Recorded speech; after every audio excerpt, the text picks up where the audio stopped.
Hey guys, Gathering the Magic back again. I wanted to show you a new addition to my free-to-play account. So I've been playing Splinterforge, building up my account, earning Forgium, converting that Forgium on Hive, and sending it over in DEC. Managed to get enough Dark Energy Crystals that I was able to purchase. I think this is only my second ever Chaos Legion pack. So we're going to go ahead and open that pack. But first, let's go ahead and open. I have 2 gladius cases to open. So I hope you guys are having a good day. Just want to go over a lot of my my $10 account, just things that I'm working on, the cards that I have in my deck, my strategy going forward. So we'll cover that today. Chimney Wall Stop. I use this card a lot in Guild Brawls. Abaddon. This is another card that I use a lot of. Love the Shield. Great card. Oh, that sneak and double strike is just so deadly to play. I actually play this card a lot in ranked battles when I can play my Earth team. Let's go ahead and open the second case. So one of the things that I love about this $10 account is just kind of the rules that I set on myself. One is that I'm not going to give any help to this account from my other accounts. I'm not going to send any cards over. I'm not going to send any SPS or DEC. I simply made this account last June, and it was okay. I've got an account starting from scratch. I think it was 3,000 credits. How long can I make those credits last? What do I use them for?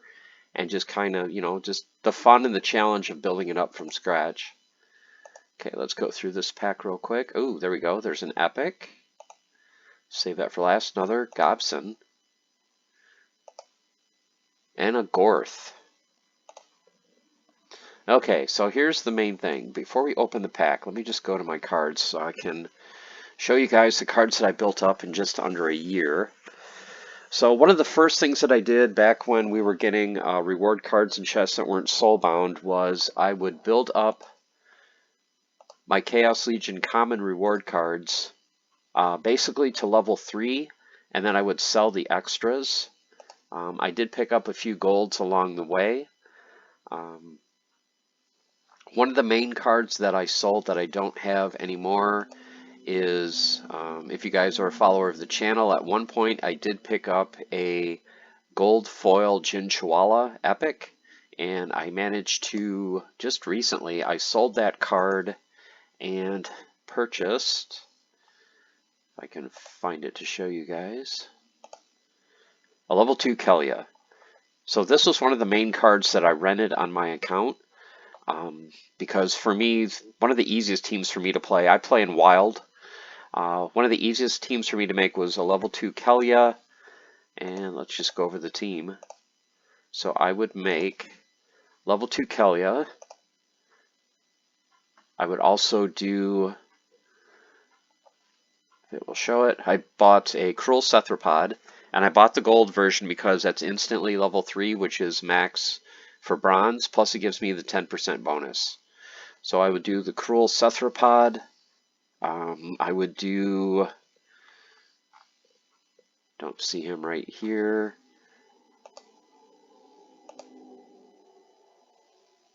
Oh, it's because I have it filtered.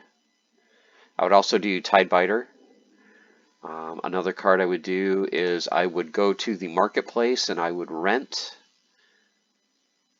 And amazingly enough, I want to see if they're still cheap. I would rent a Pirate Captain. They can say, oh, he's $116.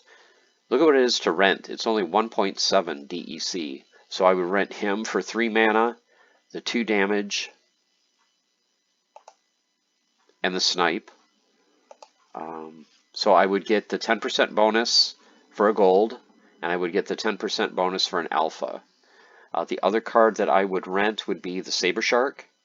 So this was another card. You can see it's only 2 DEC a day. So I was renting those 2 cards, and I think the other card I was renting, I don't think it was in alpha, it was in beta. So the Pirate Captain was big, Saber Shark was big. The Crustacean King, I would rent him for the heal, the gold card, and the final card I would rent. Where are you? Maybe you are in Untamed. It's the one that costs 2 mana and has Blast. Not seeing it for some reason. So where are you? But those cards were great, because in Bronze you don't have a very high mana cap. Here he is, Pirate Archer. Always reward card. So I would rent the gold Pirate Archer and the other gold card. So not only would I get a bonus for the gold cards, I would get a bonus for them being alpha and beta versions. So those really helped me win when I was first starting my account, and I could win pretty consistently, get 10 to 12 chests. And back then, you know, I would get the reward cards. I would build them up to 3 for my commons. If I got extras, then I would sell those even at a penny each. And then I would use those funds to buy like the epics that I wasn't able to pull from chests. So for example, for the longest time I wanted Revealer and could not get Revealer to drop, so I ended up selling a bunch of common reward cards, building up, I think he was around that price, 15 to 20 cents, and ended up buying my Revealer. So just through the course of playing, I managed to get all my commons to 3, rares to 2, epics to 2. I got a few of the legendaries. I did not get the newer ones, but I did get Harklaw, Jinbilka, and Oceanus, so those helped me greatly as well. But along the way, I did pick up some of the Chaos Legion cards. So if we look at just the core Chaos Legion cards, this is my collection. Let's just go to Owned. So I managed to get 1 copy of each of the commons. So I've got at least 1 of each common that's playable, and I won't have to rent. For my rares, I picked up a few rares. Like I said, my huge addition now is that level 2 Kelia. So I think what my plan is going forward now, I was thinking about saving up for Rift Watcher packs, and I may do so, but with Chaos Legion packs being about $1.70, it doesn't take me that long to get that much DEC playing Splinterforge. So I can play Splinterforge for 3 or 4 days just in the daily grind, you know, get a few thousand forge that way. If I get on the leaderboard and get another 2,500 more forge, you know, it's not hard to get about $1.70, $1.80 that I convert into a chaos pack. So hopefully going forward once a week, I will be able to get a pack and open it. And I tell you what, playing and the challenge of doing this makes getting this pack just feel so much more satisfying, because it's not just something that I bought. You know, it's like I had to, you know, spend the time playing Splinterforge. I had to spend the time doing my rank battles or my guild brawls and you know, do all these things just to be able to earn this pack. So for me, it's a big deal. So let's go ahead and open it, see what we get. Even if we get 4 commons and a rare, I have 1 of each common. Eventually, I'm going to want to get those commons to level 2 and 3. Hey, right there is an epic. I only own 1 epic. So the only epic that I own is Magi Necrosi. So if this is anything but, there will be a brand new card for my collection. So let's go ahead and just start at the top. So Radiated Brute. So I've got another one of him. Kulu Swim Hunter. Don't really use that a whole lot. I may start using it more in the Little League battles, but not a card I play with a lot. Carrion Shade. Harvester, don't use that. So let's see what the epic is. Prismologist, all right, great card. And it is now part of the collection. So very happy with that. So let's go ahead and I can finish showing you the collection. So like I said, I pretty much expect to get 3 or 4 commons out of every pack. The good thing about Chaos Legion 2, besides it being a pretty low price point, is if I get a rare, there's a pretty good chance I might get a summoner. So let's look at core, let's look at owned, and I'll just show you epics. So that is only the second epic I own. Of course, I don't own any legendaries. Commons, of course, now it takes what, 5 to level. So I don't think I have very many of the golds. So the golds I actually bought. So the Cruel Cephalopod was the first one I bought. I think I just bought these 2 because they were cheap at the time. I bought the Silent Chevy simply because Death is my favorite Splinter. So I bought that. And that's a card that I play all the time. So as you can see, here's the collection, and it's just fun for me. I don't use a bot. I play all my own battles. And if we look at, let's take a look at the SPS. So in just under a year, I've built up, we're getting close to 600 SPS. So I spent $10 in the account. Right now, even with SPS being as low as it is, I've got over $13 in value plus all the cards. So for me, it's worth it.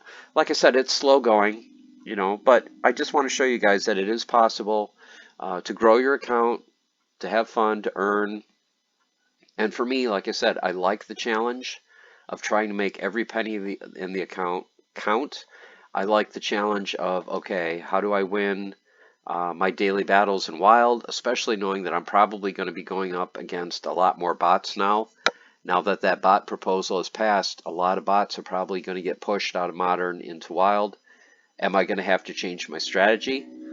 As you can see, I'm having a good day so far. I've got 10 chests for tomorrow.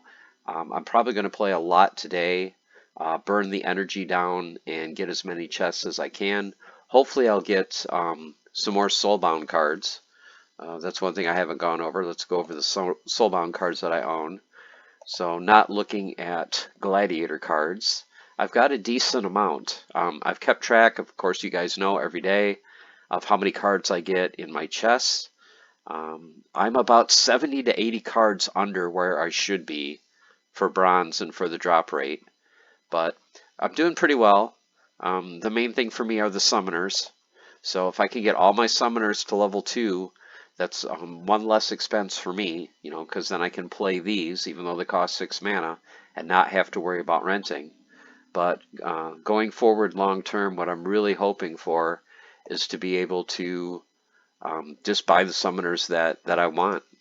So let's look at owned. So like I said, right now the only summoners that I own other than Soulbound is that level 2 Kelia and a level 1 Thaddeus Brood. So another option for me may be to go to the market and let's look at summoners, just to get one copy of a General Sloan for 68 cents, and one copy of a Tarsa for 76 cents. Okay, I can only play level 1 cards, but at least I don't have to rent, and it gives me some more flexibility. In fact, looking at that, I think I'm going to start doing that now. I'm going to start playing some more Splinterforge. Maybe by the end of tomorrow, I'll be able to earn enough to pick up a General Sloan. Wow, these are tempting. Wow, these prices are low. I haven't checked these. I used to check the prices of all these cards. Wow, $1.60 for a Kelia? $1 for an Obsidian? Okay, yeah, I'm definitely going to start playing more. Okay, guys, not financial advice, but look at how cheap these gold summoners are. Wow, $6 for a level 2 gold General Sloan. That is incredibly tempting. Okay, guys, there you have it. Just wanted to share just some thoughts, just kind of showing you my $10 account. Like I said, I've been playing it almost a year, having a ton of fun with it. It is possible to play if you're on a limited budget and have fun, but one of the main things I would say that you need to do, well, two things actually. Definitely join a guild, because a guild is going to give you a source of income with the SPS from the guild brawls, and it's a great way to connect with other players and kind of build up your team and your strategy and, feel that sense of community. So definitely be part of a guild, and the other thing is definitely play Splinterforge. Play Splinterforge, just do some battles, earn a little Forgium. This morning, I was at 3 Forgium because I had just converted all my Forgium over. I've just been playing a little bit today, and I'm already up to 464. I'm just playing the Bronze Boss. I'm 42 on the leaderboard. So one of the cards I rented was Lily, and Commander Yasik, I think I have delegated to me from someone. Thank you very much for the delegation. And so my team is basically Kraken, Swamp Spitter, which I own, Hireling, which I own, Ooze I actually bought, so that is one of the cards that I bought with profits from Splinterforge because I use it all the time. Halfling Alchemist I've rented, Crystal Smith was a reward card I own, and Time Mage. So just a few clicks of the mouse, I do a quick battle, and usually I do enough damage to earn between 10 and 15 forge. If you do over 350 damage, you get the max payout. So I have 3 pieces of gold armor, so instead of 12.5, I'm getting a little over 15.5 forge gem every fight. And as you can see, it adds up pretty quickly. So, in a day or two, I'm going to have, 1,500, 2,000 forge gem. And even with forge gem only being 20 cents per thousand, you figure I can make 20, 25 cents a day just with a few clicks of the mouse. And, a couple, 3 days, that could add up to a generous loan. So definitely, guys, if you are playing the game as a $10 account free to play, just keep playing every day. Use Splinterforge, use Guild to help level your deck, and enjoy the challenge, enjoy the fun. I mean, it doesn't have to be a quick journey to max out cards. Just play every day, enjoy the fun, and hope you guys enjoyed this video. If there's any questions you have on this $10 account, or any other strategies, please let me know in the comments below. Tomorrow at noon Eastern time, I will be chatting with Infidel 1258. I'll be talking with Dwayne for a couple hours. So I hope you guys get a chance to check out his channel, and we will be talking tomorrow about all things Splinterlands. Okay, guys, thanks for watching. Take care.